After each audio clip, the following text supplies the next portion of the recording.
De nos jours, les véhicules sont conçus pour protéger les occupants dans l'habitacle. Les parties avant et arrière des véhicules se déforment et absorbent le maximum d'énergie lors d'une collision frontale ou arrière.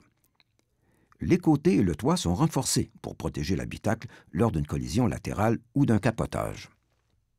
Selon la force du choc lors de l'accident, la structure et la carrosserie du véhicule seront plus ou moins déformées.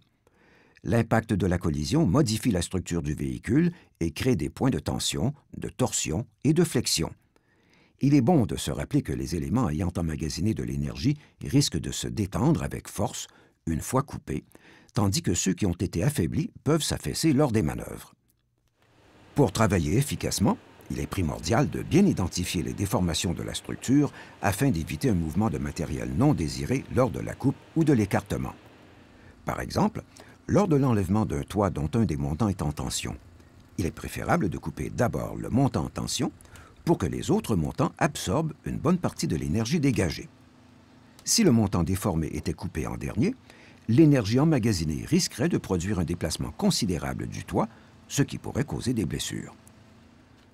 Par ailleurs, la connaissance des points forts et des points faibles des véhicules peut influencer le choix et l'exécution des techniques de désincarcération et en affecter la rapidité et l'efficacité.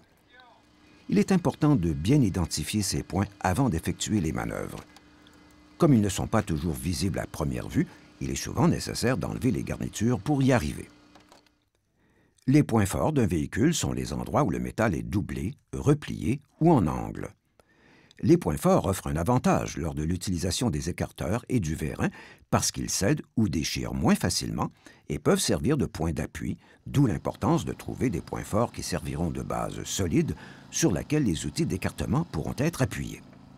Par contre, leur solidité constitue un désavantage lors de l'utilisation des cisailles puisqu'ils sont plus rigides, donc plus difficiles à couper. Les points faibles sont les endroits où le métal est simple, troué ou plat. Leur utilisation est avantageuse lors de la coupe, du déchirement et du pliage.